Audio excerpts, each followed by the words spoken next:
The Wind in the Willows by Kenneth Grahame. 1. The Riverbank. The mole had been working very hard all the morning, spring cleaning his little home. First with brooms, then with dusters, then on ladders and steps and chairs, with a brush and a pail of whitewash, till he had dust in his throat and eyes and splashes of whitewash all over his black fur, and an aching back and weary arms.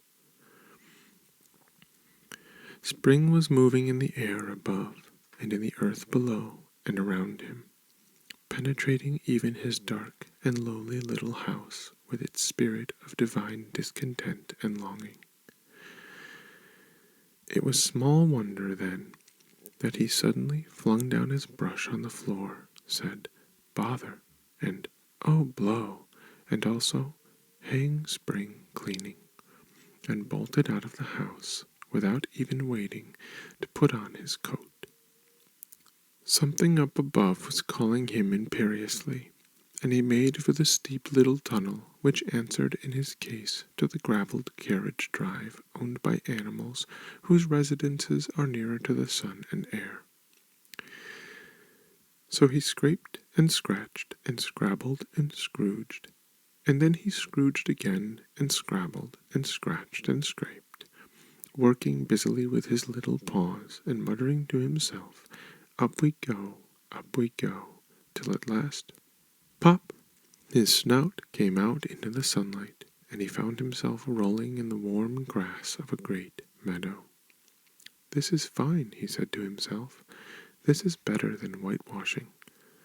The sunshine struck hot on his fur, soft breezes caressed his heated brow, and after the seclusion of the cellarage he had lived in so long, the carol of happy birds fell on his dulled hearing almost like a shout. Jumping off all his 4 legs at once, in the joy of living in the delight of spring without its cleaning, he pursued his way across the meadow till he reached the hedge on the further side. "Hold up," said an elderly rabbit at the gap. "6 pence for the privilege of passing by the private road." He was bowled over in an instant by the impatient and contemptuous mole, who trotted along the side of the hedge, chaffing the other rabbits as they peeped hurriedly from their holes to see what the row was about.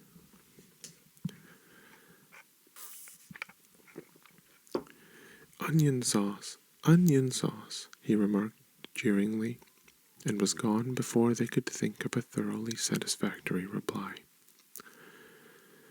Then they all started grumbling at each other. "How stupid you are! Why didn't you tell him? Well, why didn't you say? You might have reminded him," and so on in the usual way. But of course it was then too much too late, as is always the case. It all seemed too good to be true. Hither and thither through the meadows he rambled busily along the hedgerows, across the copses, finding everywhere birds building, flowers budding, leaves thrusting, everything happy and progressive and occupied. And instead of having an uneasy conscience prickling him and whispering, "Whitewash," he somehow could only feel how jolly it was to be the only idle dog among all these busy citizens. After all, the best part of a holiday is perhaps not so much to be resting yourself as to see all the other fellows busy working. He thought his happiness was complete when, as he meandered aimlessly along, suddenly he stood by the edge of a full-fed river. Never in his life had he seen a river before.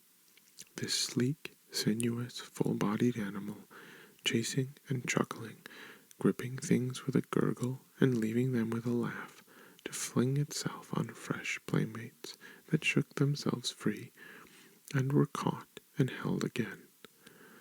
All was a shake and a shiver, glints and gleams and sparkles, rustle and swirl, chatter and bubble. The mole was bewitched, entranced, fascinated. By the side of the river he trotted as one trots, when very small, by the side of a man who holds one spellbound by exciting stories, and when tired at last, he sat on the bank, while the river still chattered on to him, a babbling procession of the best stories in the world, sent from the heart of the earth to be told at last to the insatiable sea.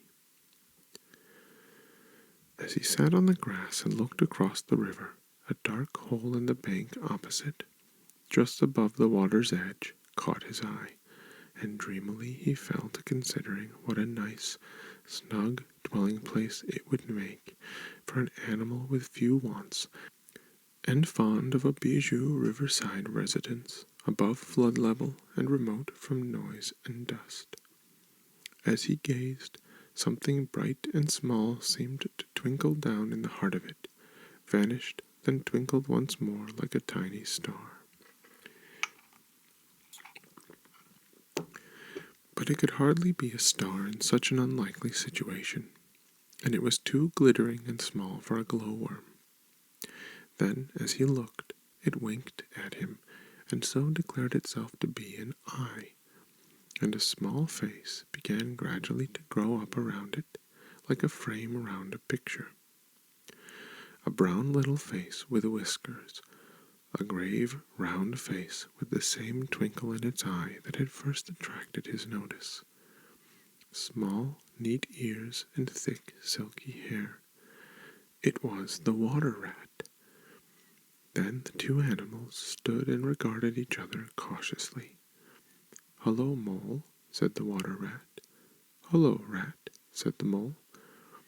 "Would you like to come over?" inquired the rat presently.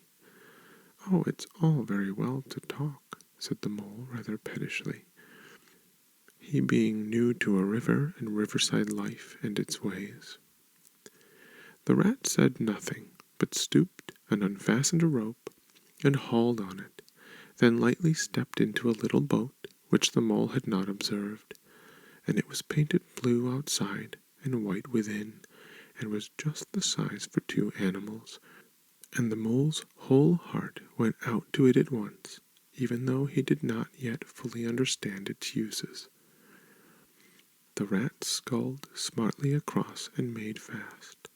Then he held up his forepaw as the Mole stepped gingerly down. "Lean on that," he said. "Now then, step lively." And the Mole, to his surprise and rapture, found himself actually seated in the stern of a real boat. "This has been a wonderful day," he said, as the rat shoved off and took to the sculls again. "Do you know I've never been in a boat before in all my life?" "What?" cried the rat, open-mouthed. "Never been in a... You never... Well, What have you been doing, then?" "Is it so nice as all that?" asked the Mole shyly, though he was quite prepared to believe it, as he leaned back in the seat and surveyed the cushions, the oars, the rowlocks, and all the fascinating fittings, and felt the boat sway lightly under him. "Nice? It's the only thing," said the water rat solemnly, as he leant forward for his stroke. "Believe me, my young friend, there is nothing, absolutely nothing, half so much worth doing as simply messing about in boats. Simply messing," he went on dreamily, "messing about in boats. Messing—" "Look ahead, Rat," cried the Mole suddenly. It was too late. The boat struck the bank full tilt. The dreamer, the joyous oarsman, lay on his back at the bottom of the boat, his heels in the air. "About in boats, or with boats," the rat went on composedly, picking himself up with a pleasant laugh. "In or out of 'em, it doesn't matter. Nothing seems really to matter. That's the charm of it. whether you get away or whether you don't, whether you arrive at your destination or whether you reach somewhere else, or whether you never get anywhere at all. You're always busy, and you never do anything in particular. And when you've done it, there's always something else to do, and you can do it if you like, but you'd better much not. Look here, if you've really nothing else on hand this morning, supposing we drop down the river together and have a long day of it. The mole waggled his toes from sheer happiness, spread his chest with a sigh of full contentment, and leaned back blissfully into the soft cushions. "What a day I'm having," he said. "Let us start at once."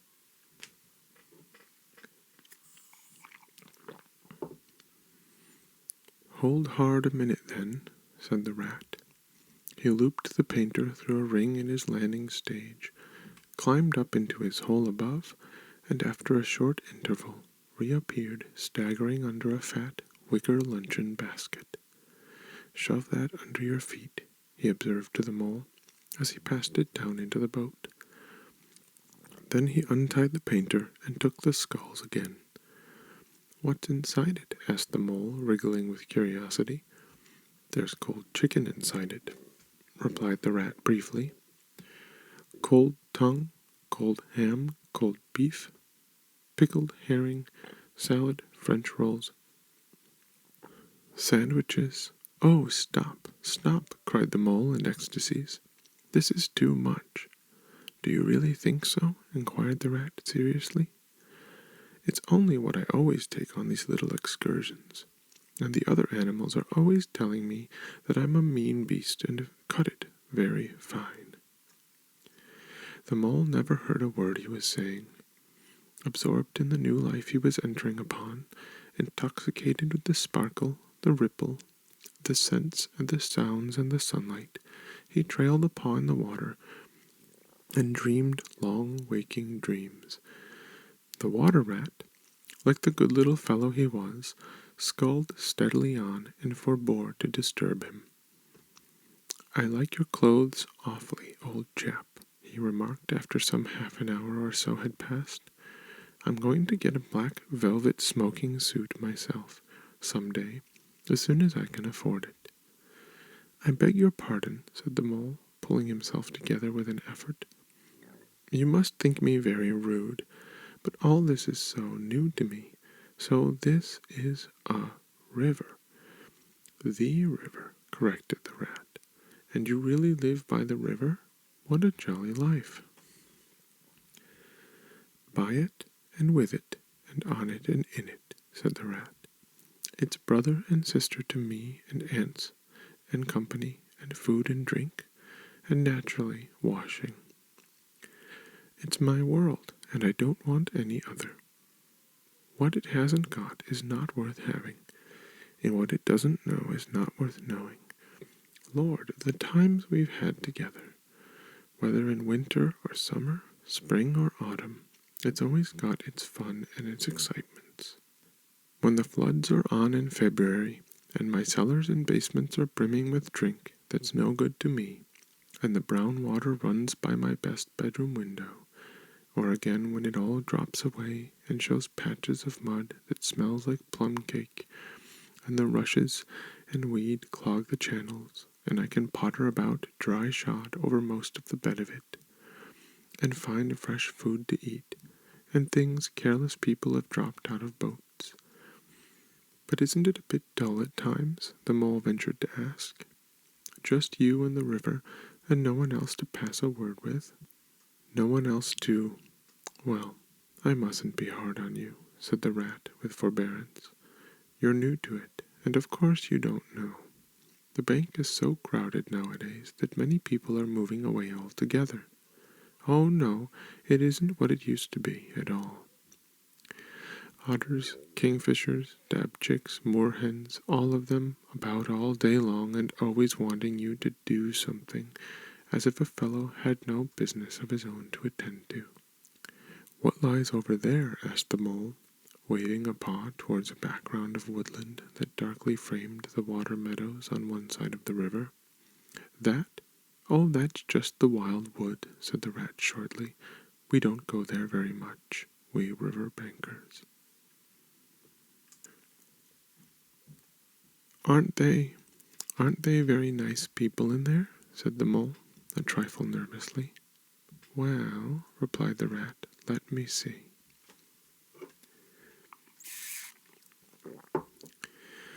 The squirrels are all right, and the rabbits, some of 'em, but rabbits are a mixed lot. And then there's Badger, of course. He lives right in the heart of it. Wouldn't live anywhere else either, if you paid him to do it. Dear old Badger. Nobody interferes with him. They'd better not," he added significantly. "Why, who should interfere with him?" asked the mole. "Well, of course there are others," explained the rat in a hesitating sort of way. "Weasels and stoats and foxes and so on. They're all right in a way.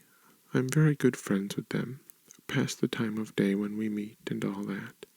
But they break out sometimes, there's no denying it, and then, well, you can't really trust them, and that's the fact." The mole knew well that it is quite against animal etiquette to dwell on possible trouble ahead, or even to allude to it, so he dropped the subject. "And beyond the wild wood again?" he asked, "where it's all blue and dim, and no one sees what may be hills, or perhaps they mayn't, and something like the smoke of towns, or is it only cloud drift?" "Beyond the wild woods comes the wild world," said the rat, "and that's something that doesn't matter either to you or me. I've never been there, and I'm never going, nor you either, if you've got any sense at all. Don't ever refer to it again, please. Now then, here's our backwater at last, where we're going to lunch."